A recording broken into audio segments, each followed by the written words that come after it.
মহান West Indian কিংবদন্তি Gary সোবার্সের মৃত্যুদিন ছিল কালকে। সত্যি অসাধারণ ক্রিকেটার ছিলেন, অসাধারণ ব্যাটিং বোলিং অলরাউন্ডার ছিলেন, অসম্ভব কয়েকটা ইনিংস খেলেছিলেন। সত্যি আজও আমরা মনে রাখবো গ্যারি সোবার্সকে। 1936 সালে জন্ম, 2026 সালে মৃত্যু। সচিনের সাথে সেই চিরস্মরণীয় ছবি।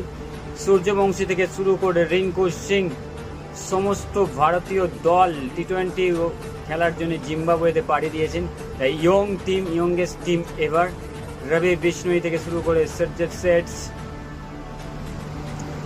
সকলেই পাড়ি দিয়েছেন জিম্বাবুয়েতে টি-20 সিরিজ খেলার জন্য। 3টে টি-20 ম্যাচ আছে, দেখা যাক তারা জয়লাভ করতে পারে কিনা।